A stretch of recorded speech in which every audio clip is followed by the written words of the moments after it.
And welcome back to Berlin, where we're getting ready for an epic finish this battle between the Unicorns of Love and Fnatic. It is Game 3, the decider. No more room for error. The Unicorns of Love have side selection, and to nobody's surprise, they pick blue side. So there's probably going to be a high priority on the show, but it's been an exciting series so far. A bit of a bloodbath game 1, whereas we saw supreme dominance from Fnatic in game 2, and I'm hoping for another repetition of game 1 in game 3. I agree. A repetition of game 1 is definitely what I'm looking forward to. Deficio, what do you expect to pivot or change here in picks and bans? I mean, ban Cho'gath over the Elise. That's probably going to be the go-to choice for Fnatic. I think actually a lot of other first picks right now are not that impactful. Compared to what you get on the other side, on the red side. It's just, the thing about Cho'gath is early game, he's fine. Mid game, he's strong. Late game, he's insane. So when he's unkillable, he also deals a ton of damage in return. And we saw that in the first game for Unicorns, where they had enough damage in the late game despite running this lethality champion in the mid lane because they had a Cho'gath as well. Well, let's see if that Cho'gath manages to survive Phase 1 picks and bans. Gentlemen, including North America, on patch 7.14, win-loss for blue side, red side is currently 84% in favor of blue side. Wow. So technically speaking, the odds may they ever be in Unicorn's favor. They've banned away the Braum, the Galio, and the Callista in their Phase 1 bans, and Cho'gath or Elise. We should see the Cho'gath. Again, Xerxe is not a great Elise play. He's only played it once. He didn't manage to do a whole lot with it. They actually banned Renekton. Big surprise in there. I would still take Cho'gath if I'm Unicorns, but then this dilemma where do you want to give Elise to Broxah? Yes. Yeah. Wow, I'm still going Cho'gath. This is actually really interesting, because now Fnatic have to make that decision. Do they want themselves a Cho'gath? I mean, Yes, you'd they expect do. it to, but now you can actually invest a lot of early game pressure to try and shut it down. Because you talked about how it's fine in the early game, good in mid, but strong late. But if you shut him down early, he becomes just this CC bot that actually doesn't have that much of an impact. Hey, I agree. If you're going to shut it down early, it's fantastic. It's one of the ways to deal with the tanks, but what every pro player so far have said about this patch is that when you play early game comps, you gotta play almost perfectly. Wow. You can't make mistakes. You can't suddenly do a wrong tower dive where you give over 3 kills. This is early game. So they're putting all the eggs in the early game basket because they picked up this Elise. And this is not a style we have seen Unicorns of Love try and play before. This is also so risky. Blind picking a Talon this early in the draft is just, like it hurts, man. That is so dangerous, especially against a team like I mean, Fnatic. you're all in already. Well, let's see whether or not Unicorns are going to win. They've got their backs against the wall 1-1 after being crushed.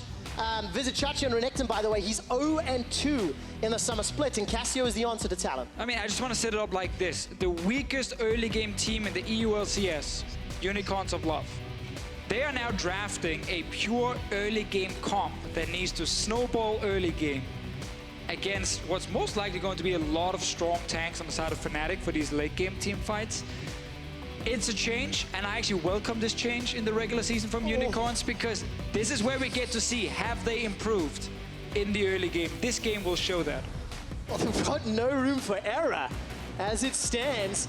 The support pool is being heavily targeted here. Blitzcrank and the Tom Kench removed from Fnatic. That goes with the Rakan from earlier, the Braum from the side of UOL. So, what bottom lane will Unicorns of Love run? Well, for Unicorns of Love, I feel like that with Xayah still available, you could go for that, or I'm looking more at Fnatic. I'm thinking this would be a great opportunity to go something like a Sivir, so that you have another way of starting off those fights. You have good scaling as well to synergize with the comp, and you still have the ability to go for something like the engage with the Jarvan. Now, I'd love Samux to play Varus or Ashe. Strong laning phases, safe picks, and they can also force fights, which is something you need to do if you want to continue snowballing your early game comp. They will also add some presence in the mid lane, but this is LPL now.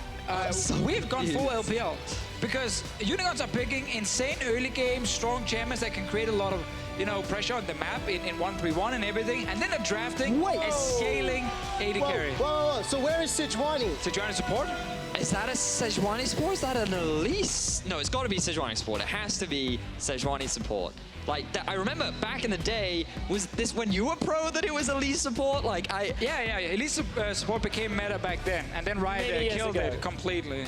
That was so long. So, Deficio, I see you shaking your head. What is the... I'm just so surprised. Whoa, Rekkles is playing Ashe as well. He's been playing this a lot in solo queue. When we're seeing this on the side of Unicorns. So what Unicorns wanted to do was say they need some sort of late game insurance. Okay, if a team... No. I'm sticking to Sejuani support because you need the Elise to snowball your solo laners. Yeah, and we've also seen Sejuani spot over in the NALCS during spring, mainly played by Gate on Echo Fox. So it's definitely a thing that you can do. They said cheese. They tweeted about the cheese. They have shown the cheese. Now, can they execute it? They have late game insurance on Samux and full on early game in jungle, mid lane, top lane.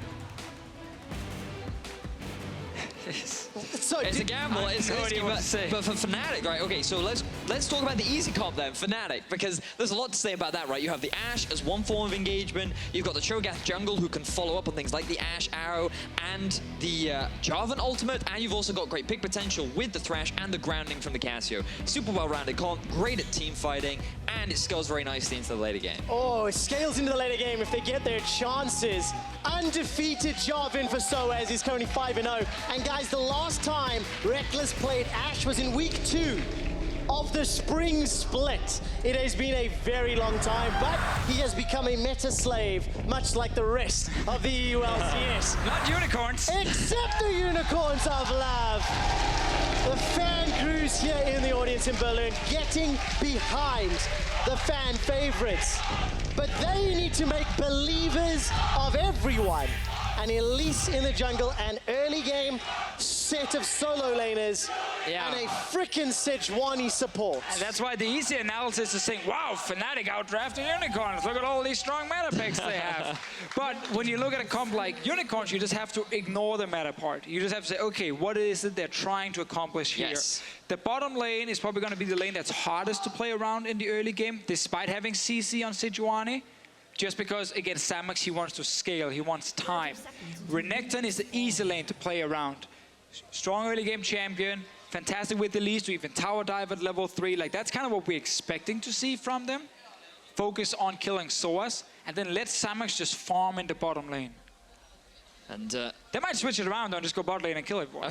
Who knows? It's also the power of this talent, right? And I think we talked a lot about Talon early on in the day, but I just want to take this opportunity to talk about this matchup because Cassio is super oppressive onto Talon. The grounding is so effective at shutting Talon down because he cannot use his Q to farm, to last hit, because it cuts down on the mobility and his natural sustain in lane as well. He does have the W to wave clear, but every time you try and get close to minions, Cassio is just going to hit you in the face. Her trading pattern is super strong. In the early game, it costs a fair amount of mana, but it's extremely difficult for Talon to get out of lane and have the same sort of pressure that he had against Orianna earlier. So he's going to call for his jungler, which is why Caps is saying, you know what, I'm going to run Cleanse in this, even though it's not really that impactful against the Talon. It's against the Elise, obviously, coming in, and also the long-range Sejuani ulti landing late on in the game, because one thing that Veduis has highlighted in both games so far is Hylissang, and he's roaming.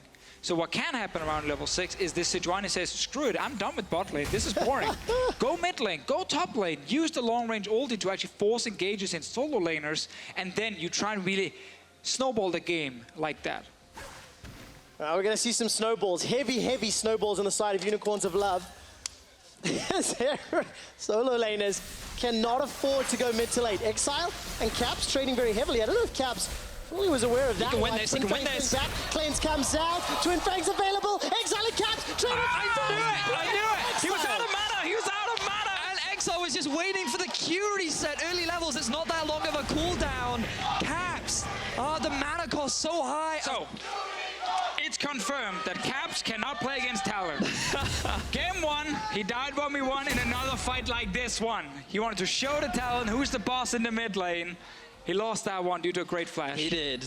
Now he tried again, Veduis, and this time he had no mana. So yeah, when we get the replay, we can properly break it down, but that was really good from Exileh too, taking advantage of the level 2 spike that he had. He mainly just wanted to proc the passive to get the bleed. Now we have to track Xerxe. He's going for early blood. He wants the top lane, as we talked about. The cocoon misses Broxah. Ward comes down. The fangs get sunk in. The feral scream for silence. Rupture comes out. Broxah gets a smite for HP. Repel up. Xerxe down. Now all of a sudden the Krugs actually helping out. Turn a lot of damage around. Xerxe, what was that? Yeah, the fact he repelled to that minion was so greedy. He tried to get to the wall and flash over, but then a good knockoff from Broxah Cho'gath is not that strong in the early game. That's why Elise can take the fight, but Veduis, go ahead. Yeah, so we ought to talk about this note here. Exileh, the 3-hit passive gives you a lot of bleed damage onto your opponent, and he's taking advantage of the fact that he's level 1 to level 2. He dodges a crucial poison stack, which means that Caps' E does not give him the bonus damage. He then runs out of mana, and Exileh gets the auto-attack reset from his Q to be able to get the kill. And was Caps just moving back into experience range? Didn't quite understand why he was trading so aggressively, but as he moved forward, that was immediately followed, by the way, by Xerxe and Broxah getting up to some shenanigans in the top lane, where Xerxe kind of makes what felt like an uncharacteristic mistake. If we take a look at the 2 stats for Xerxe and Broxah throughout this match, may not get a chance to. Death sentence comes down. Gonna keep looking at Hilly as he's gonna dash away to safety. But there's some of those stats, K plus A at 5, and crucially, minus 2,000 gold at 15. And obviously that can't happen this game for Unicorns of Love. They need to win the early game. It's focus on Xerxe, on this Elise here. Only second time he's playing it as a professional player. And last time around, he couldn't do much in the early game. Yep. All his lanes got pushed down. We didn't even see him. They did win the game though, but not because of him. And he said in an interview, it is super hard for him to make these kind of plays in the early game when he doesn't have the support from his strong laners. He has a Renekton and a 1-0 Talon with no summoner spells on Caps. If he does not gank mid, he has no excuses, because this is the freest kill I have ever seen in mid lane. Ever. Okay, maybe not ever, but it is a big, big opportunity to make something happen. It's very true. I once said that it was impossible for Faker to die in the mid lane in a matchup, and then he died instantly right after, so things can happen. Insta-flash from Broxah there, guys. 2-man knockout, the grounded from the miasma. Xerxe's down, the freest kill ever. Exileh's gonna use that assassin's path to escape, but this has nothing to do with ganking mid lane. Exactly, that's the thing. He was not ganking mid lane, he was invading for Raptor camp, and Broxah lands another crazy good knock-up onto this Elise.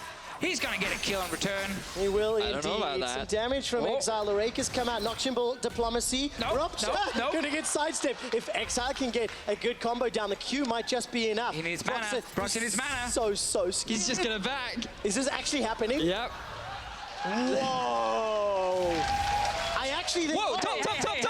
All right, Vizicsacsi not gonna find the kill. How does Soaz always do it? How does he always escape? Because he is the king! He's playing Jarvan IV! You cannot take the crown from the king. This man always finds a way out, and he does it once more. Doesn't give a crucial kill over, and is able to go back and get himself some armor. What a great start already. We see Unicorns are trying to play aggressive with Elise. It's backfired twice now due to Broxah and Fnatic outplaying Xerxe, and Xerxe making some of these mistakes in the early game. And that's obviously very important for Fnatic. We know the bot lane is not going to do anything for Unicorns of Love because they have a very weak early game spot. Oh, yeah, that's Sejuani not offering a lot versus the Thresh of Jesiz. He just needs level 6. That's always the key. Once Sejuani has level 6, you can actually play around her due to her ulti being so easy to land, or at least to force a flash with. But before level 6, yeah, you're just kind of useless. Okay, take some summary here. It's plus 15 CS for Rekkles. The wave was just pushed in and he backed. So BF sword for him now. Xerxe, every time he's made a play, he's donated kills to Fnatic. And Broxah's waiting in the wings. Demacian standard, as well as the knock-up onto Vizicsacsi, but no further follow-up. I want to talk about the build here from Soaz. Obviously rushing armor against the Renekton. Bramble Vest most likely coming in as well. But that does mean Xerxe will deal a lot of damage to him, because he's going to invest heavily in just trying to shut down Vizicacsi's damage. That is at least the go-to option with that Bramble Vest, and I can talk more about it if he actually builds it. For now, though, he's trying to just survive, because he knows Elise Renekton means that as a top laner, you're not going to get to play League of Legends. And I remember, this is the last time the Unicorns and Fnatic will face off against each other unless both teams make playoffs. And if Fnatic win this series, they're guaranteed playoffs. A win in this game gets them one step closer to Paris. And for Fnatic, with their 16-4 record, the split, let's see how high their seed will go. And let's not forget that right now the record between these two teams is 13-13, I believe. If my quick stat is correct, Mr. Quickshot. You are indeed, I'm nodding. That means that one of these two teams will claim an advantage over their opposition. They will have the lead in the rivalry, and so far, this early game is going in favor of Fnatic, which is what we talk so much about. That cannot happen. Xerxe 0-2-0. He's tried many times to gank and has not been successful yet. And Broxah, he's looking for something in the bottom lane. Let's see, sneaking in, knowing that Hylissang will probably hit level 6 soon as well, and maybe Unicorns want to try and force a play down here with it. Xerxe is on the bottom side as well. Sneaky, the hawk shot for bait. Check the river right there. So Hylissang still level 5. Deficio, will they fall for it? Yes. Yes. Here comes Samux. Hey, Nope. They know it. Yes, no. Rupture manages to catch onto Samux. Ashe does as well. So does the flash death sentence. Jesiz It was a yes. is good. They did, in fact, fall for it. Really good setup. He flash hook a guy who was stunned. He did. He flash hook a stunned guy. I mean, I guess that's great too, but the arrow from Rekkles after Broxah landed knock-up. I overhyped that. I just got so excited for that. But it was a great setup. The chain CC makes it so difficult. That was the good part. Fnatic are punishing the only late game scaling part of UOL's comp. They are shutting down this Kog'Maw. He's already behind in farm. Now, a kill is going to be handed over to Broxah, and this Kog'Maw is going to fall even further behind. See there once again how Jesiz lands the insane hook. Let's highlight Broxah with the knock-up first into the arrow from Rekkles, and there you go. Such a great death sentence. Some people call him Mad Life. Game changer. Game changer. That allows Dragon number 1 to get picked up by Fnatic, a gold lead, a kill lead, Thank you, Jesiz. and the 10-minute mark, Xerxe has been unable to impact his solo laners. Well, he's actually made it harder for his solo laners by giving over kills to Fnatic solo laners. Touché. So he has technically impacted them. Just not in the way that he had intended. Well, Yeah. now Fnatic, they're swapping to the top side. They don't have the Ashe arrow, but it's coming off cooldown soon. The vision will be cleared out, and their focus will be getting on this early tower. Didn't get the ward. Feels bad, man. They were like, okay, walk by it because it's disabled here, so he won't spot us. And he's like, oh no, wait, maybe we should kill it. Maybe we should walk by it. I'm not too sure here. No, What am I their doing? job is done. They have Yeah. stealthily made their way onto the tower. Well, Ashe arrow is available for Rekkles if Vizicsacsi decides to stick around, or Xerxe, but look at the river. The Cocoon manages to tag out Jesiz, and They here comes know. Exileh. Shadow Assault is available. Does Exileh decide to hop over the wall? I'm looking at the map. There's no further support.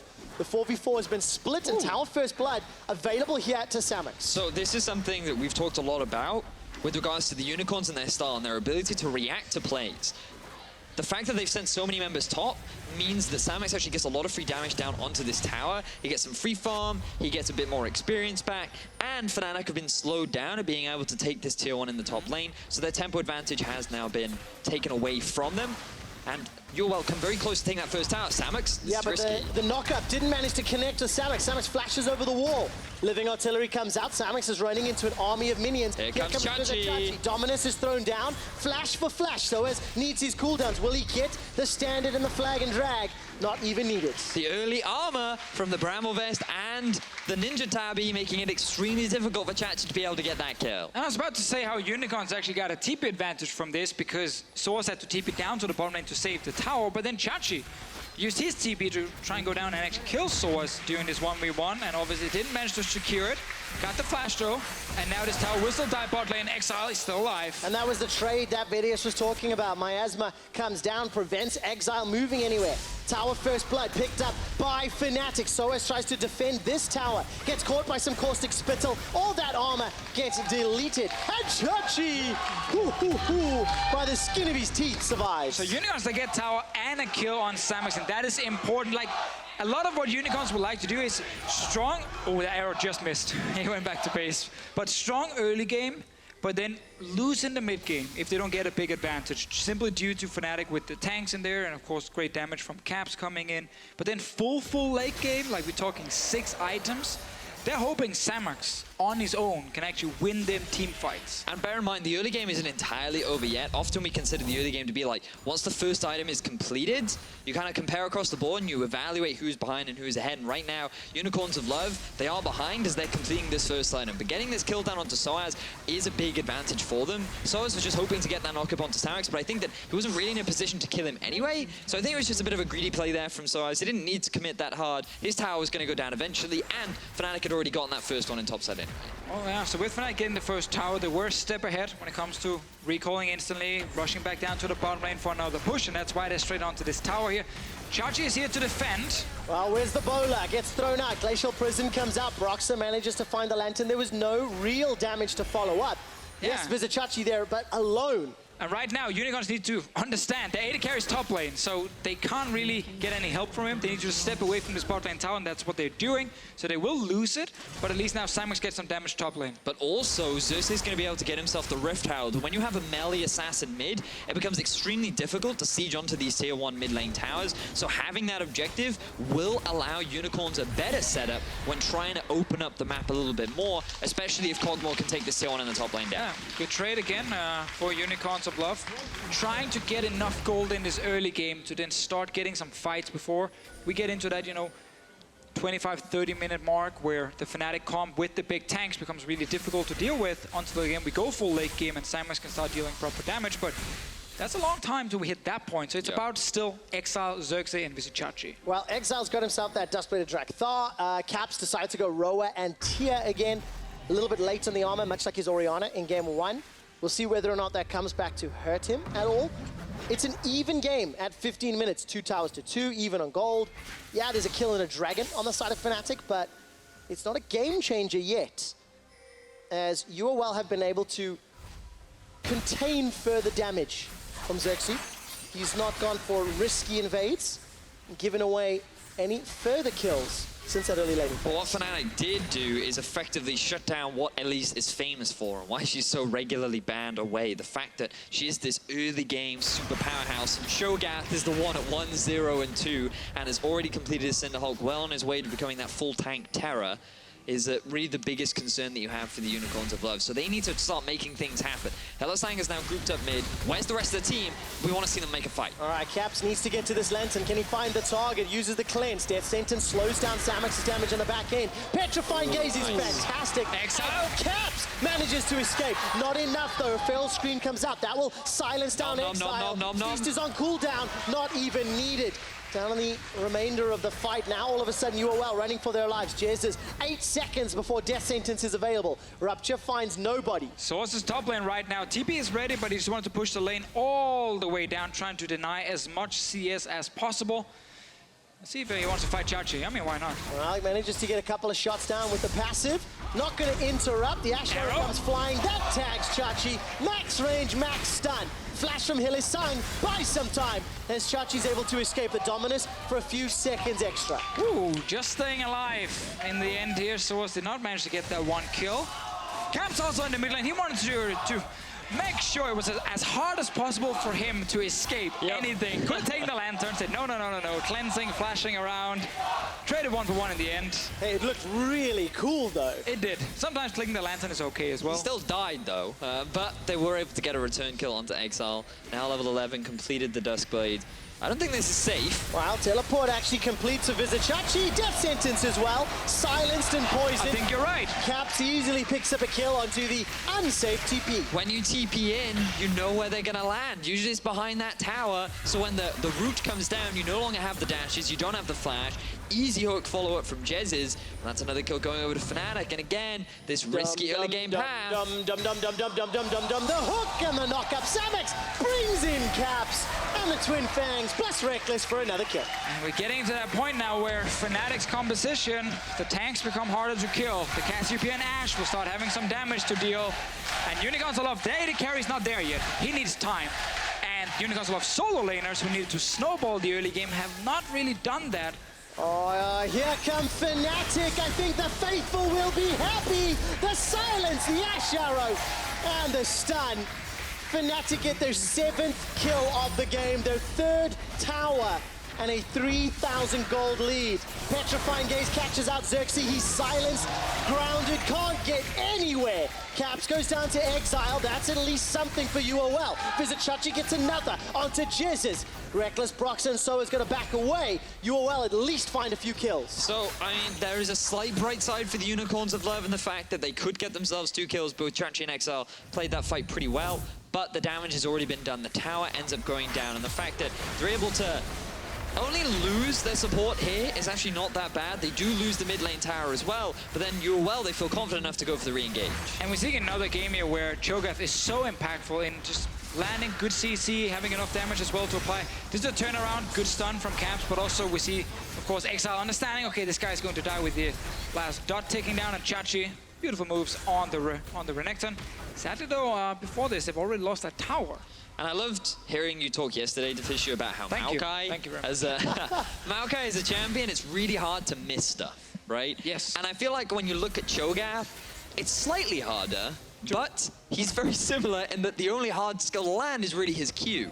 And if there's other people on the team to land it, well, you have a massive AoE silence, you have an E that all you have to do is hit people, and you have this big AoE slow, and then you have an ulti that murders everyone. That's why, again, Maokai, that's the potato mechanics. Slightly harder, as you said, He's is like an Cho'gath. avocado, a slightly more complex vegetable. That needs a little bit more love and care. I thought an avocado was a fruit personally, but I'll give you that one. Rekkles and Jesiz is going to take this Cloud Drake for Fnatic. It's the second of the game. Lantern will get Rekkles back to the mid lane even quicker. And we've talked so much about Cho'gath with the avocado mechanics. Currently 5-2 here in Europe. Yeah, it's almost like Cho'gath has been really good in this series. Let's see what happens here. He actually pulled him out of that. That arrow would have hit. Yeah, it would have indeed. That's unfair. Wow, still gets the assist from Rekkles. Jesiz 0, 1, and 6. Just picking Unicorns of Love apart. And it's only 20 minutes into the game, but it feels like this is absolutely Fnatic's game. The worst early game team in Europe drafted a comp that needed to do really well in the early game. It didn't work for them. Now they are basically relying on going so late in the game that Samux can be the solo carry for them. I don't even know if that's going to be enough, if they make it all the way in, because there's so much damage outside of Fnatic plus the tanks. But that is really what they are relying on at the moment. Or maybe if Exileh can get that one little random kill into a potential Baron rush, but it is very hard. Let's also not forget how easy it is for Fnatic to kill Samux. He doesn't quite have the same level of peel that we saw in game 1 from Fnatic's composition. There's only a support Sejuani on the side for the Unicorns of Love, which so far hasn't had the biggest of impacts. Yeah, very true. Conceded laning phase. Biggest positive impact. I'm learning there is a scale I need to add to the nuances. Hylissang has not had the most positive impact on the game because he got really bullied in lane, has had a couple of ultimates, but has not really set anything up for his team yet. But let's look at what Unicorns of Love can do. And there aren't that many things, but there is the ability to roam around the map. They have great pick potential, and all they really need to do is gain good vision control, which right now they're setting up for. But if they get picked themselves... Well, it looks like Hylissang is going to be the target, although Exileh's looking for something on the back end. Jesiz takes a lot of damage. Exhaust comes out, and his hook goes a little wide. Nice play there from Jesiz as well. Exileh still got some damage off on him, and there's an engage. All right, flash already used by Samux, so rinse, repeat, wait for Cataclysm. And we've seen this before, you know, this late game hyper carry. He's trying to take over the game, and then there's a Jarvan on the other team. Just every single time EQ ulti, and you have to flash away if you're Samux, which means next team fight, Soaz can do the exact same combo, and you're not getting out of it. Then there will be follow-up CC for Broxah, follow-up CC as well from the rest of Fnatic, and they should be able to kill Samux. Well, what does this mean for Unicorns of Love? They lost a close series to Roccat earlier in the week. They had a really intense game 1, and I want to talk about that in a moment or two. Ashe not available. Fnatic brush. Death sentence may need to be the target. Ashe is just a few seconds away. Rekkles will have it up shortly. Death sentence goes wide. Good ulti. Glacial Prison comes down, but the flay interrupts anything further. Rekkles has already flashed to safety. Ashe comes down and doesn't find the right targets. Yeah, I like the call there from Unicorns to actually start checking the brushes, because there's no ulti for Soaz, there was no arrow ready for Rekkles either, so they knew some of the key engage tools were gone.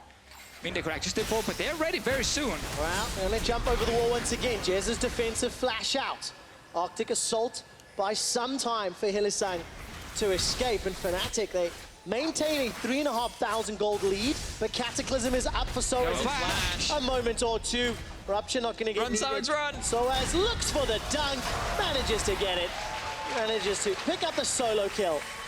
Unfortunately... It looked like they ran onto that passive, actually. Yeah, that play to the Ruin King not going to help you that much as a good knock-up there from Broxah. All right, Flash comes out as well. That's over the wall. Exile's looking for capped. Petrifying Gaze stuns up Exileh. He jumps onto Rekkles, and Noxian Diplomacy won't be enough as Jesiz gets the 11th kill for Fnatic. The early locket of the Iron Slayer really mitigating the burst from Exileh on top of the shield from Jeziz's W. Means that even Exileh, with this early Duskblade and Youmuu's, still cannot do enough damage to kill the carries of Fnatic. things are snowballing out of control for this UOL comp that really wanted to be the ones in charge of the snowball. Exileh does have a few kills on his side, and we did see some of his damage in the last game.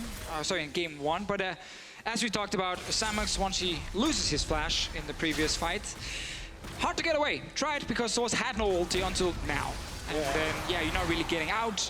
Rest of Unicorn's not in a position to kind of help him. Exileh does find the opening behind here. I think Caps actually flashes over and just ultis him almost straight away. Yeah, his basically just saw us saying that, Samux, you've been a bad dog. You got to go in the cage for a little while. That teaches you to poop in the living room again. Really? I got a great laugh from the audience. I mean, it would be wrong if it did. I agree with you. I can't believe you just said Samux poops in the living room. Veduis. Oh, no, I didn't mean it like that. Well, Let's get back to the game, Trevor, back to the game. For the Unicorns of Love, I have to commend them for trying. I cannot commend them for the execution of this composition. It's going to end up being a 0-2 series week if Fnatic can close this out. And for Fnatic, on the other hand, That's fast. they managed to guarantee themselves spots in playoffs. Their sentence onto Chachi. Chachi's able to slice and dice to safety. Although, Samux is able to take down Jesiz. It's a lot of damage down. Hylissang, he flashes forward. Manages to get the Glacial Prism down onto Soaz. All of a sudden, Fnatic give up 2 kills. Yeah, but it's the caster curse. You say something good about Fnatic close in the game, and then suddenly you can't hit a single skill shot other than the hook here from Jesiz. So everything basically missed. Outside of that, Caps is ulti whiffed completely, and Unicorns do win that fight. They are looking for a mid lane tower. Samuel Fernandez, he is getting to that late game point. He's completed 2 items now. You can see the damage that he was doing now. UOL, they group up. They don't have that many ultis available, so they're not going to be able to force this tower down. Yeah, that zoning power of the miasma really keeping UOL at bay, and the fact they had no AD carry. So 4,000 gold lead for Fnatic. Another Cloud Drake is available here for Fnatic to take. No flash available to Hilly, but he can use that Arctic Assault and does so. And very easily picked up for Fnatic, the 3rd Drake of the game. Thanks to Deficio. I'm nodding. Thank you. No, I'm acknowledging that. And it's just, it's been an interesting series. I mean, we have seen some surprises, a lot of surprises, honestly, in this one. We get a replay as well. This is where Trevor cast a curse to Fnatic. So as you see, they pick up the Baron. This one they land, but from here on out, everything will miss. Knock up, arrow, look at Caps' ulti. Nope, that's not hitting either. And that's what happens when a caster praises a team. This fight right here is a prime example, and Unicorns of Love will get 2 kills. Sadly for them, they already lost that Baron, and once again, they are hoping Samux gets strong enough to try and carry some of these fights, but Fnatic won't let that happen. No, they won't. Invisible target. They're pretty easy to find the center of that Shadow Assault. So Rekkles combos up with Caps and Jesiz to get kill number 12. Fnatic maintain control. Glacial Prison onto Broxah. Is he gonna get down? No, because the Lantern takes him to safety. It was quite hilarious watching a giant Cho'gath take a tiny lantern, but he will be taken out, joining the rest of the team. They now have not about the size, moving at the top. It's how you use it. Okay. Onto the tower, and then take an inhibitor. As Fnatic use their huge gold lead to open up the base. 27 minutes in. Fnatic on the verge of closing this series out 2-1. Only got 1 hip for now. Soaz will go back and kill the minion wave. Meanwhile, Unicorns of Love, they're gonna go back to the drawing board. There's so much to talk about in this game. Not only and listen, the picks and bans, but like Xerxe, what was he doing on those invades? And sure. And how did he get pressured so much by Broxah in game 2? It's 2 games in a row that Fnatic have shut him down. Listen, we can all agree in the early game execution was not there for Unicorns of Love, but I'm just happy they're trying to run an early game comp and saying this has been our weakness. How can we try and fix it? You know, they're trying to show maybe they've been learning in scrims, but it's clearly not there yet, the early game. But why try it in a game 3 versus one of, if not the strongest team in Europe Go right big now? or go home, I guess. Like, I guess they wanted to try it, I have one theory for you. As it stands, Unicorns of Love, 6 series wins and 1 series Fight, Trevor, loss. fight! Well, not yet. So, if UOL lose this and they go 6-2 after week 7, they have time. They're 2 series ahead of the next team in their group, and UOL extremely likely to get 1st or 2nd seed in their group. So, figure out some of those things on stage, You know, right? they still got Splice behind them right now, and they did get a 2-0. They're playing tomorrow as well against Misfits. If they can win that one, suddenly Splice are pretty close, but let's see, Renekton. Well, he's already taken down. I think Broxah got that with the feast as well. Good old true damage ulti. I absolutely love this Miasma follow-up every single time from Caps. It just makes the pick potential so strong as Fnatic group up in the bottom lane. They're looking to break into the rest of the base of the Unicorns. And I'm even more excited about what this means for Fnatic. Rekkles is playing meta AD carries. They've got the meta tanks on lockdown. And take a look at that. Hylissang's locked down as well. Shadow Assault comes up. Exileh instantly gets shut down. He takes Rekkles with him. That will not be another deathless game for Rekkles, but it's a triple kill for Caps, and Fnatic are pouring into the base. The Nexus turrets are the focus, and there is no Unicorns left to defend. Fnatic 4 men strong. Stand and do a bit of a dance under the fountain, letting the super minions do the work for them. Shut down Vizicsacsi one last time. And Fnatic are one step closer to Paris. They're going to playoffs. I think we saw here in Game 2 and Game 3 that once Fnatic figured out that drafting the stronger team fighting comp, the comp that could go towards the mid lane and force these 5-on-5 engages, well, they didn't really have a lot of issues dealing with the Unicorns of Love. I agree. I completely agree with you. I feel like it was a very safe statement. Yeah, it was a very safe statement indeed. I believe that the Cho'gath was pretty pivotal in this series overall. Oh yeah, it was a very fun game 1, and then Fnatic, they reined it in a little bit more game 2 and 3, a lot more controlled. And as we talked a lot about, it was interesting to see the fact that UOL went for more of an early game comp. They couldn't make it work this time. I think that they need to go back to the drawing board, evaluate how they want to play these early game comps, but at least they're trying. And super interestingly, 6-2 is Cho'gath here in Europe. 2-3 is Cho'gath in North America. Not quite playing him. Finally, we beat style. them. Yes, we have more wins than Cho'gath. But what an interesting turn of events. As we mentioned, Fnatic guaranteed in the playoffs. It will determine their seed over the next few weeks. But they're one step closer to going to Paris in some way, shape, or form. And for Unicorns, the struggles continue. Maybe the struggles get worse. I mean, it's been some very tough weeks for Unicorns after Rift Rivals. I think another thing about this patch 7.14, while it makes sense that it could benefit them because there's a lot of tanks that's being played, it actually just means that every other team is drafting like Unicorns used to draft. Yeah. They now have scaling, they now have strong late game team fights, so the main strength of the Unicorns of Love is actually now getting matched in the draft by basically every other team in Europe, making it a bit harder to utilize this, which is why I think they tried the early game. They didn't want to give Broxah Elise. They felt forced to take it and build an early game comp. It's just not in their wheelhouse. But what we saw in game 1 was that even though other teams are willing to draft teamfight comps, UOL still seem to be slightly cut above when it comes to actually fighting. The way in which they force those fights, the way in which they execute a lot of the outplays. Yep. Time and time again, we said the Unicorns are just straight up outplaying Fnatic in a lot of these fights. It is something that we've seen a lot. Somebody who is outplaying and has won our player of the series. It's going to be Broxah. Game 2 and Game 3 really had Xerxe's number.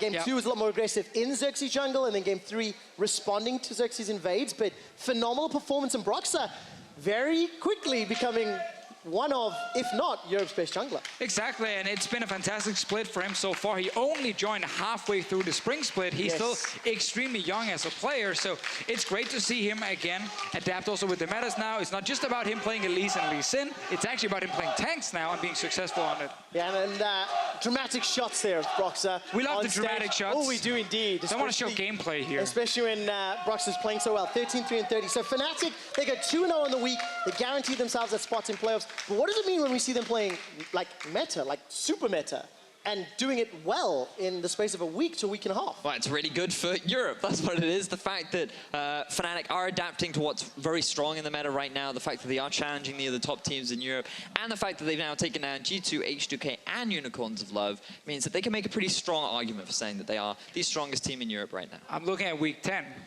Fnatic, G2 Esports, Group A fighting each other, maybe for first place in that group. Maybe Fnatic's already locked it by then. We don't know. But there are two teams who want to claim the title as best team in Europe. And it's right now G2 and Fnatic. It's going to be tough for G2 because they're currently 4 wins and 3 losses. Fnatic now 8-1. We are just about ready with the interview. Actually, we are ready with the interview. So Fnatic stand victorious. Let's talk to Pyra as well as Jesiz and Caps. Thank you very much, Quickshot. And yes, what a series. Oh my God, guys. So first of all, let's just get into the meat of it. You just secured playoffs. How's it feel? It feels good. Yeah. I mean, yeah, last split we were really close to not make it.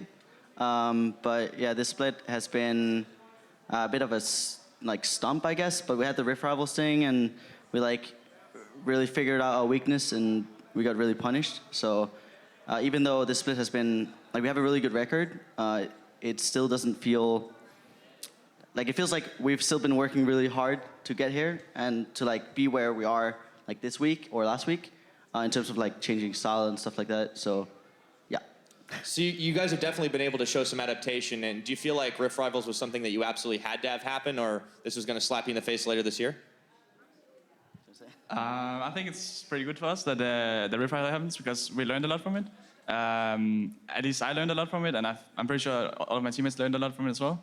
As you can see, these upcoming weeks we have changed a lot. Or the last weeks we have changed a lot, and I think coming to Worlds we should look a lot stronger compared to the NA, and maybe we can even look up against the Koreans.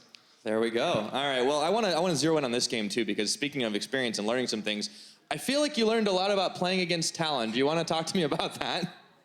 Yeah, I mean, I had never, I haven't played against any Talons in solo queue, or I think a few of them, but no, none in Scrim, so I thought it was just a champion that wasn't strong. I mean, there's some Jace with the new lethality buffs, but I haven't seen any Talons. So it was a bit of a surprise when we saw the Talon login. After that, I was just don't die to those two a little too all in, but yeah. Well, I suppose you managed to get it at the end of the day, but all right. So just in general, your opponent, Exileh, it seemed to have honed this kind of champion, but he had actually kind of been having a really, really rough time of it in the LCS. Were you just not expecting him to come out all in with this champion early on? I think there's some champions that Exileh are really good at. For example, the Talon, there's the Vladimir as well, the Cassiopeia. There's these kind of champions that he is really good at. We saw the Talon last split as well, where he was really good at it. And I think the meta right now is just not his kind of meta. Oh, that's completely fair. Well, Jesiz, I want to talk to you because specifically about the Unicorns, it seems like this is a team that is impossible to prepare for. When you guys wake up in the morning getting ready for a Unicorns of Love match, what do you do to prepare? Do you just throw your hands up and just say, forget it? I mean, I don't know. I don't think we are scared or anything, or that we feel that we have to put extra work into preparing against them. For me, the only thing is really just the head-to-head with Hylissang, because at least from my perspective, on just support perspective, I feel Hylissang is probably the best that I can face in Europe. So it's always super exciting, and for me at least, I only have to really prepare mentally for playing against Hylissang. Oh, okay. Well, and in general, it seems like you guys have been learning on the new patch as well. You brought out the Taric. It's something we have been looking forward to see for a while. What are your thoughts overall just on what this new patch looks to bring? I think this patch has been really huge. There's been a lot of changes, and there's been the lethality thing, and then there's been the tanks, right? And a lot of teams are some teams have the wrong read on the meta. They think, oh my God, Duskblade is so broken. But in reality, Duskblade is really useless because there are tanks, and tanks are really broken, and it's not fun to play against tanks. So you just got to get the thing that's more broken than the broken thing, and then you break the game. Okay, cool. So last thought from you guys. Clearly, you're in the driver's seat. You guys are looking good for playoffs now. Who's the next challenge, and why is it G2? G2 is definitely a team that's becoming a bit stronger than they were in the beginning of the split. They had their slump, I guess. But they're looking a lot stronger in scrims now. And I definitely think they will be a challenge for us. I don't think we will lose to them, though. But then again, yeah, you don't know. All right. Looking forward to that matchup once again. Thanks, gentlemen. Congratulations on your win. We're going to go ahead and send it back to Drakos and the dudes at the desk. Drakos and the dudes. I like it. I like it. Really don't know how I feel about that one. All right, thank you, Pyra. Good interview. Good to have that insight. Caps remains a very diplomatic speaker, not going to trash talk G2 coming into the series, and we can respect that. But looking back at this series, Deficio, you're now joining us. We've talked to Yamato on the desk. What was your impression of the series overall? What was your thoughts? Why was Fnatic able to come out on top? I mean, short answer, they drafted a better team fighting comms, especially in game 2 and 3, which was a large part of it. I think also game 3 shows some of the limitations of the Unicorns of Love. Suddenly they're investing heavily into early game, first picking Elise, playing Renekton and Talon, and they're like, hey, we should win the early game, but as a team, they have not practiced the early game. Also played long, I feel like. They've been sticking to one style, which is basically rely on late game team fighting. So they clearly were not at the level they need to be at yet to play a comp like that, to snowball early. Yeah, and Yamato, you brought up some pretty key things that you identified as issues in the Unicorns of Love draft there in game 3.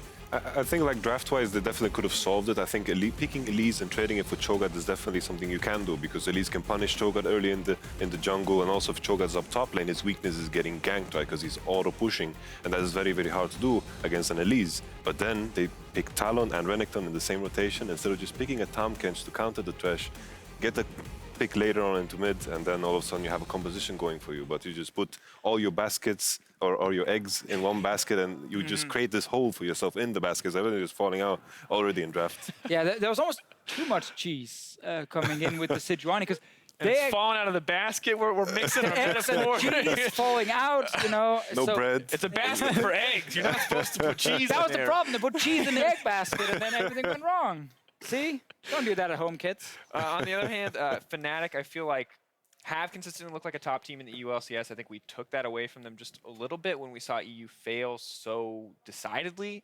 We were mad, man. Rift Rivals, we were definitely bad. Fnatic has noted this as like a chance to improve. I think all of Europe has. And now, is it safe to say, looking at today's performance, that Fnatic are the strongest team in Europe right now from what we've seen? I think for sure. I think the matchup between G2 and Fnatic will be very interesting, because I think G2, macro-wise, are the type of team that can play the slow game properly. They won't take those fights that UOL will take all the time. They will be able to play a slower game. And I think looking at that matchup, the game will look just completely different than a game like this, where it's just chaos style, as people like to call it. Right? I think also, now you mentioned Rift Rivals, I was kind of looking at both Unicorns and Fnatic as the two teams who had to change style a little bit to improve a lot, where G2 was more like just get much better, because you're actually playing like the meta, you're just really bad at it at the moment. But we see Fnatic successfully change. They're playing their utility AD carries now.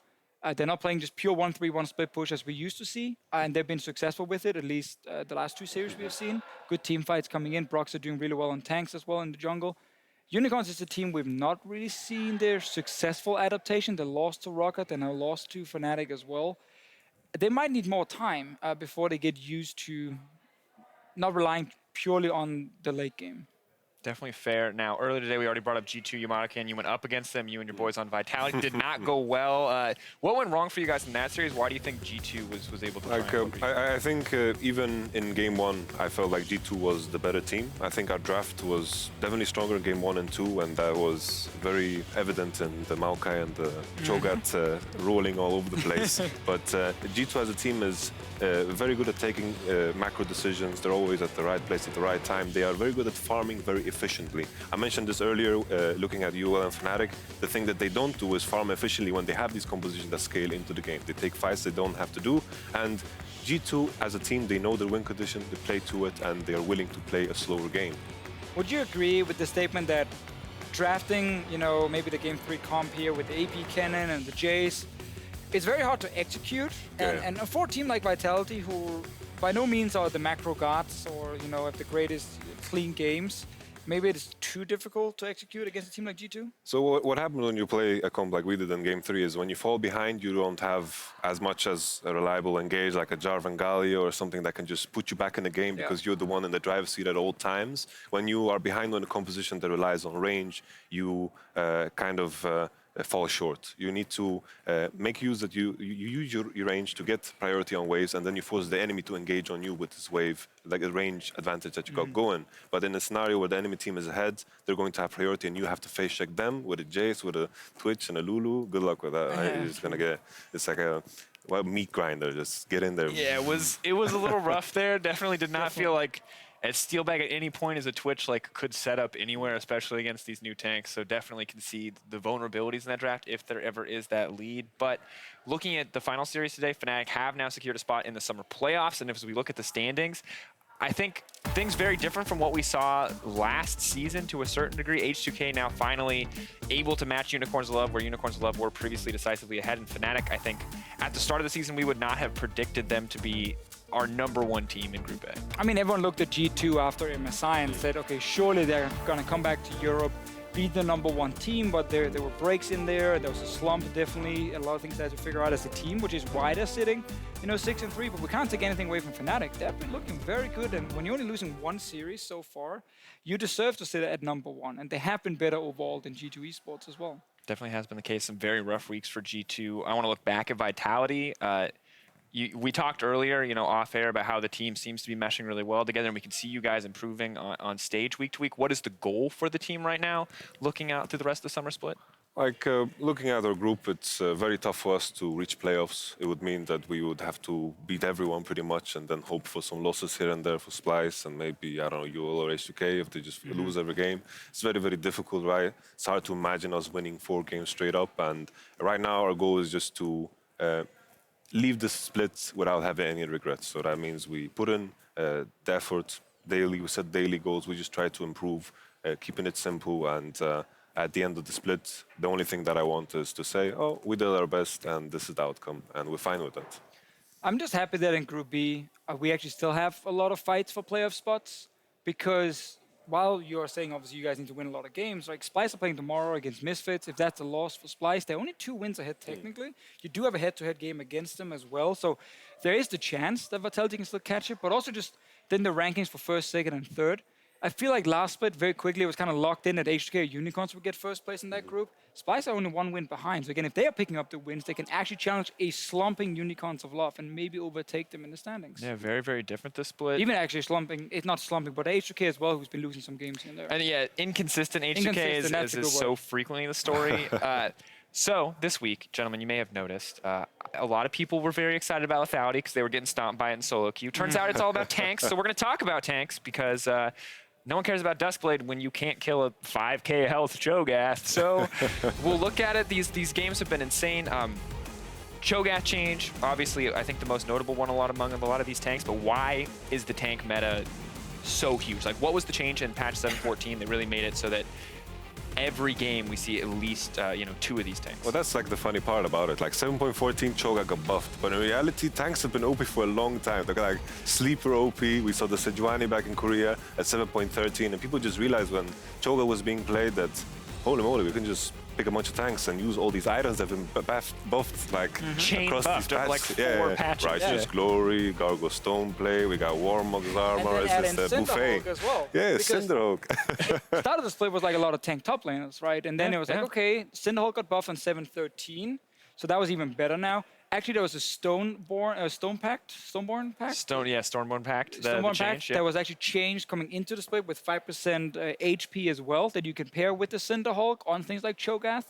And suddenly, there's a lot of ways to get junglers to be insanely tanky without having to farm for like 35 minutes into the game, because that's always been one of the problems for tank junglers is they would need like at least 1 or 2 items to really survive big team fights, and if they fell behind, they would get invaded on, they would not really do anything. It's hard to do now, so tanks just have like every reason to get picked because they counter lethality, they're already buffed by items in the jungle, in the top lane, like, yeah, it's great to be a tank at the moment. Yeah, definitely is the case. Surprised to see this, but I think it makes sense. When Gargoyle Stoneplate Locket was first revealed, I think a lot of people were like, tanks might be something, and then the Cinderhawk buffs come in, and then you add new items and change every itemization pass so that you get health and whatever else you want in the way. Now, when we look at how you deal with this, we've been talking all day a little bit about counter strategies. We mentioned that G2 may be able to be one team to execute, but how much of a priority for you is it as a team to figure out how to deal with this tank meta, or is it just trying to find the best possible draft in this meta to guarantee you get, you know, the most tanks possible? I think like a big problem with Cho'gath, right, is not only that he's just a tank and can use all these items. The problem is he's also insanely good in top lane matchup-wise. He pushes every matchup, and he even against the Gnar, he can do very, very well in the early game. And even in draft, if there's some hard counter, like let's say someone busts out Fiora against Cho'gath, send him in the jungle. We'll just counter the Fiora, and good luck up there against like a Rumble as Fiora, right? And that is the strength of Cho'gath. And also, like with these tanks, usually they fall off at 3 items. Galio's problem was he has tank items. At 3 items, we will just shoot him, and he's not going to do anything. But Cho'gath, oh yes, 7,000 HP, he's going to eat me, and I'm dead. Yay! Yeah, it's a big problem. That's the thing, when you give a tank a lot of damage based on his HP, well, obviously his late game is actually going to be very good. Yeah, we did some very loose math during one of the games today with the Cho'gath, and I think we figured out with the Gargoyle Stoneplay active, as a low guesstimate, like we aired on the low side, it was going to do 1,600 damage, just true damage, just straight up. Good old true damage. On top of having, you know, 11k health, I think it was, via Gargoyle Stoneplate. So I don't feel like there's any real weakness for a lot of these tanks right now. So that's kind of the hard thing to talk about straight away, because teams haven't figured out a lot of counters. Obviously, there are certain weaknesses. Early game compositions should have a fine time against these tank comps. The Elise being one of them. If you can actually snowball a Renekton lane against something like a Cho'gath, you can try at least with the Elise and try and shut him down. There are ways to get early advantages. The problem is that you have to play that mid to late game almost perfectly to close out the game and not give the tanks that late game team fight where they can come back into the game. And I think it's safe to say most Western teams aren't clean enough in their execution to do that, which is why it's probably safer for most of them to opt into strong team fight versus strong team fight and see who has the strongest team fight. Because it's less risky to play that way. Yeah. It's also like the tanks, they spike during the time where Nashor becomes active, right? They spike even earlier than that, but they are the strongest at 25 minutes, 20 minutes, before all these AD carriers get 3 items, where they start to melt tanks. Last Whisper at 4th, right? This is the time where Baron becomes active. Usually the team that gets the first Nashor is going to be the team that wins the game. And this is where how powerful you are matters the most. And this is where tanks excel. And like, I think, for example, today, where we saw the Kog'Maw, I think that's an idea on how to deal with tanks. Very hard to reach him, right? But when you have a Renekton, Talon, and a Sejuani on your team, like, who's going to protect you, you know? No one needs to protect you. You dive in, they have to worry about all your fed. It was full LPL. They were like, we're going to snowball early game. He's going to just farm for 3 items, and then they don't know what's going to hit them, you know, if they ever go towards the late game. But again, those kind of comps, that's what I mean, is like, they are so hard to execute unless you're a really good early game team. And then also at closing the game, obviously they were not, so that's why it didn't work. But I also think things like Trundle might make his way back in. As a support, he's pretty good. I'm just sad they kind of nerfed his pillar. It no longer gives vision when you use it in brushes, which actually hurts him as a support. But stuff like his ulti can be useful. I think Kayn, I said this earlier today, I think he's actually a tank buster as well. When you go Black Cleaver, and his ulti is fantastic against some of these tanks, very high amount of damage, and give him full HP back in his tank form. There might be certain champions that can go in and deal with some of these tanks, but they are hard to use, and you got to use them on stage, not just in scrims, which is the big one. Yeah, if I have to choose as a player between pushing Q and W on Cho'gath, pushing and walking at people, or Kayn, where I have to like dodge skills and outplay somebody with my, I'm sure it's more fun, but in terms of execution, it feels very, very difficult. But now, one thing that we discussed yesterday that I think may play into like discovering out how to deal with this meta is kind of the scrim culture that we have present in EU now. I don't think anyone's ever brought it up in a positive light, sadly to say. It's never like, yes, this is the best. Teams are performing. But Deficio, I know this is something that you wanted to discuss specifically with Yamato. Yeah, it's because yesterday on the Analyst desk, we had Alfari and Maxlore, and they were talking about how in Europe in 2017, we still have these issues where some games end at 10 minutes. It's just FF. It's rare you actually play all the way to the Nexus basically exploding. Teams can still sometimes cancel scrims due to just bad environment. And as a coach, I just want to hear your perspective on this because it almost feels like at this point, the scene should be professional enough to say 6 hours of focus each day should be required from a player. Why do you think it's so difficult for people to keep it cool and just not have these problems in scrims? I don't know, like from my side, I try to keep a standard and set a standard that I expect from enemies. Usually what we do, like if we think at 10 minutes, let's say we did a dive top lane, we have Elise Renekton, we get double killed, we try again, we get double killed again, and all of a sudden, you know, the game is pretty much over on paper, right? Similar to the UOL game. In that sense, what I try to do is extend the hand towards the enemy team. Do you want to finish this game or do you want to pretty much FF? And that is the kind of precedent that I'm trying to set. Also with canceling, usually it depends on who you scrim against, because there's like the scrim privilege going on. There's this thing where obviously the better teams are going to be the ones that pick who you scrim against. And the teams that I consider like A-tier scrim partners, I try to treat even better than the ones that are below us in that sense on the scrim tier list, because that's just how it works in the end. Like if we're scrimming, let's say G2 for example, then if they're 10 minutes late, we're the ones apologizing pretty much, you know, that's just how it works. Prettiest girl at the prom kind of scenario. You don't get to be picky, sadly, I think, for Vitality, but I imagine it's pretty good when you're the top team getting to pick who you scrim against. Is it difficult at all to find these scrim partners? Do you ever have to take less than ideal scrim partners, people who maybe aren't the most professional? You know, obviously don't want you to name names here, but just like, is there enough professional scrim partners in EU that you could theoretically go a week without having any cancels, without having any, let's say, bad-mannered FFs, when you obviously it's not in your interest to do so? Yeah, obviously I have a preference, right? And that's not going to be always fulfilled. Like we're a fourth place team in our group. We don't have this luxury, right? So we try to get the most out of it. But sometimes there are cases where cancels happen because of genuine reasons, right? Someone slipped down the stairs and broke his ankle and has to be sent to the hospital, right? These things happen, and it has happened on my end as well. And this is also important to remember that these things happen sometimes. And when it comes to these cancellations because of internal issues, I think this is something that shouldn't be done at all. I think this is a bad way to do it. But sometimes teams tend to also lie, to just look in a better light. Like, oh, our guy just slipped and broke his ankle, and then you see him walking down the street with a popsicle in his hand, you know? He was pretty fast. Yeah, he was pretty fast, pretty much. But do you think right now that the European scrim culture is good enough to really improve as a region? Or do you think it's still holding teams back? I think it becomes what you make of it. Like some of the coaches, I speak very openly with them. I try to tell them, oh, this is how we want it. And if they have issues with how we scrim, I try to be open to them as well. I think we are the ones that have it in our hands. I think complaining about it does nothing. In the end, that you have an opportunity to affect your own scrims, right? And I think that's where you have to start. Yeah, and I mean, the reason I feel so strongly about this is because Season 3, like 2013, when Yamato and myself, we were pro gamers. Oh these God, issues, God help us, never again. I know, that was a long time ago. It was a sad state for Europe. But back then, we had the same issues with scrims. People were late, people would cancel, people would FF early in the games, or they would just tilt, and the last 2 games were useless. And then I always had this hope that, now that the scene is more professional, the European scene is growing, there's coaches now. We didn't have coaches back then, or didn't like one random guy here and there. So I kind of figured, okay, now it's going to work because, you know, as a team, you're going to sit down and say, okay, guys, we're currently 4th place in our group. We're currently not improving. What is something we can do different? Maybe we should really try and super try hard in these scrims. I'm not saying it's Vitality specifically, but like as an example. Yeah.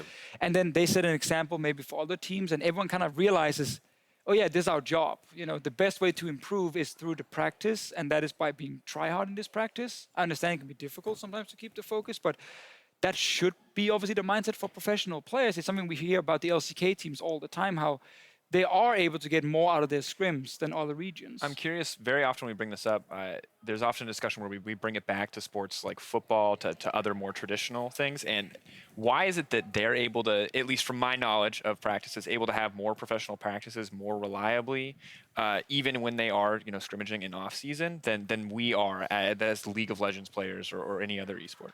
Isn't it just a big difference? Like Echo Fox are doing this thing where they're only scrimming the sister team, right? It's just that usually, like if I'm in a position where I have my team and we're scrimming a different team, it's very, very hard to force yourself upon the other team, right? They also have you're holding hands, and if they want to let go, you have to just let go, right? In that kind of sense, metaphorically speaking, they have a responsibility too, and sometimes you can't affect that, right? And I think as we proceed, hopefully, like my imagination, like 5 years from now, I have a 10-man roster that we can just scrim within, and this is something that would be more beneficial because you can do focused, targeted training, and usually in scrims, it's just rinse and repeat, pretty much.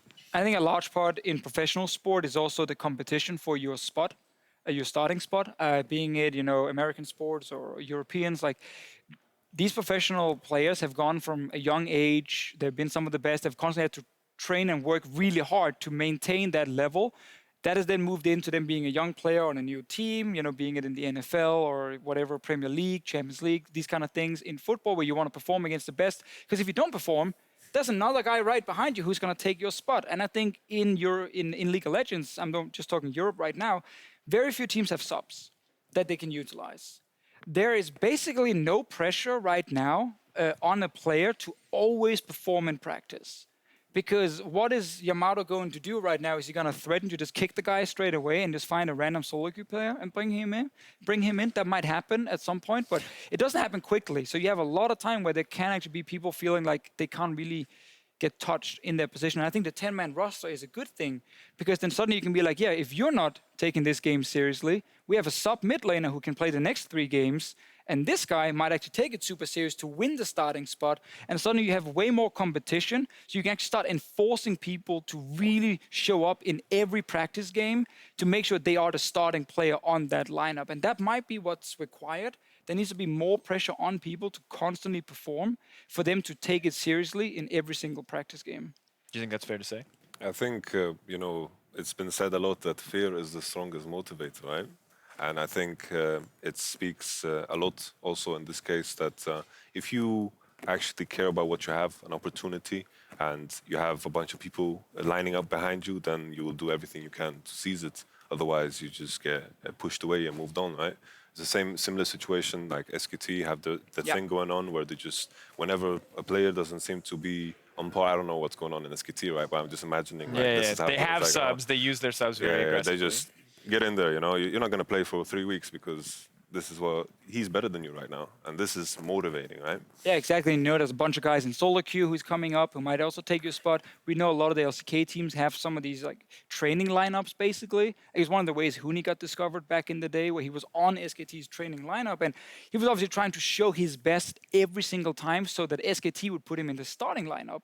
That didn't happen though, but Fnatic instead ended up picking him up. He obviously came over to Europe. So, funny enough, if you try hard and you really want to win and you really want to improve, most likely you're going to succeed and you will get a starting spot then. And I think we probably need more players, we need more competition for it to really level up to the next level. I think North America is doing a little bit more. We see more subs coming in from them that can be utilized, and it might benefit them a lot in the long run. So what's the next step then for Europe? You say North America is already getting there. Is it just more structure, maybe more money coming into teams? Probably more money for more players so they can have, more people on the roster. But like right now, if let's say you can buy 5 players, Vitality, whatever team you want, is there 5 players on a list that you're like, those 5 guys, solo queue, challenger team, you have a list. Okay, so is this something that if you just had boom instantly an extra X dollars to buy 5 players that you think that you could build this 10-man team where you could scrim against each other and start pressuring players for their roles?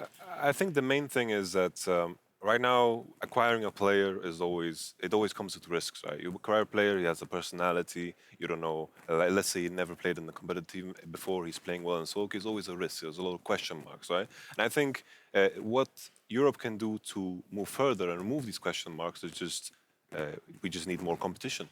We just need more competition all over the place. And I think if you look over at North America, they have this university thing going on where they compete against each other. Players got exposed there. Like I think Zig from P1 was one of those players. And I think more competition, it clears away these question marks and you can pick up more players. Because it's the same thing in traditional sports. Like it's the youth leagues, it's the young players over in colleges. They are the ones that get picked up by the big teams. Do you think the national leagues in Europe right now are good enough to kind of scout for talent? Because we've seen some players come from the national leagues into LCS. But that's definitely a good way. I think like the players, I think some of the Giants players that play in EU CS right now are very, very impressive. And they're the ones that played in the Spanish league. I think so, at least. I'm not gonna, don't quote me on this. But, Quote him. But definitely, like more competition clears away these question marks. And all of a sudden you will see these gems and they will be brought up and pushed up forward. But definitely also the money part is important for some of the organizations. Like it's just not feasible right now to sign 10 players, have 10 players in a massive gaming house or 2 different gaming houses, and then you have scrims with each other, and also the fact you can sub in these guys again to put more pressure on your starting players. Like that is just not possible, I think, for some of the organizations right now in Europe. And of course, that is part of why they don't do it. I think if everyone had the money and the staff to do it, they would, because it makes you a better team to have more competition in your lineup, but it comes with a cost. Definitely does. Well, this has been a fantastic conversation. I'm going to put a cap on it here, though, because we do have more EU LCS in the week, though. I hope we can keep it going in the future. Tomorrow, it's time for our final series. Misfits and Gaming and Splice are going to be facing off. It's a fight between the third-place teams across Group A and Group B. And Yamato, I'd have to guess that you're hoping for a Misfits wins here. I'm hoping for the Misfits win, for sure. I think Misfits have been incredible as a team. The early game has been insane, and I think, like, looking at the series they had against H2K and UOL, they just dropped the bomb. Like, they just lost with 10K goal lead, and if they just solve this, Misfits can be a contender. And they did. They drafted a bunch of tanks that can hard engage, so it's really hard to mess up the late game if you get a good early game. So this might be the meta for Misfits. For sure. Maybe it is. We're going to find out. Well, that's going to do it from us from here today in Berlin. Thank you guys for joining us. Thank you, Yamato, especially for staying so late to talk with us about everything EU related. We're going to be back with the final day of Week 7 tomorrow. For now, have a great night, everyone. We'll see you then. G2 Esports surging right now.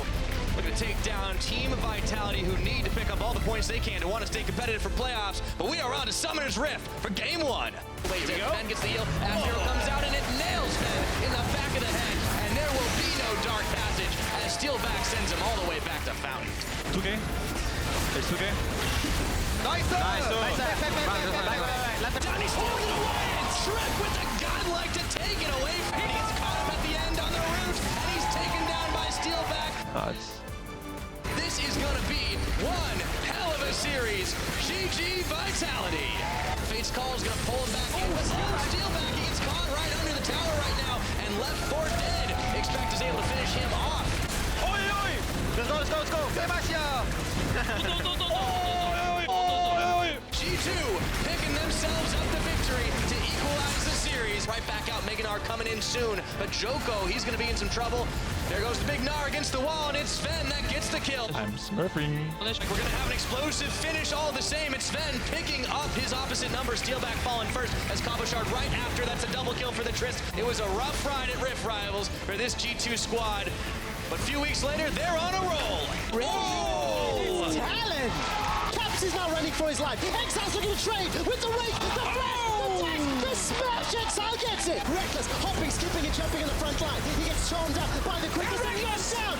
Exile fights his man. Oh my god. Oh, Exileh did was just buy time, and Unicorns are winning. Vizicsacsi though gets his man. Keep an eye on Rekkles' HP. He's killed. Caps running for his life. So much damage onto Rekkles. Now Rekkles is dead. And Fnatic thrown it away. The shockwave catches him out. And Fnatic are running for their life. Are you not entertained? Unicorns break Fnatic's win streak. Unicorns flash out to safety. Stand United buys some time. Broxah gets another. That's a fourth for Fnatic. And Exile's running for his life. Exile's got the package, but it will not be enough to save the day. Now, 27 minutes into the game, they are steamrolling over Unicorns. Baron buff hasn't even ended. Rekkles on a rampage. And Fnatic crush UOL. He was aware of that. He can win this, he can win this. Cleanse comes down. Twin Fangs available. Exileh capped. I knew it! He was out of mana! Nice. Good job. Instantly gets shut down. He takes Rekkles with him. That will not be another deathless game for Rekkles, but it's a triple kill for Caps. Nice work. And Fnatic are one step closer to Paris. They're going to playoffs.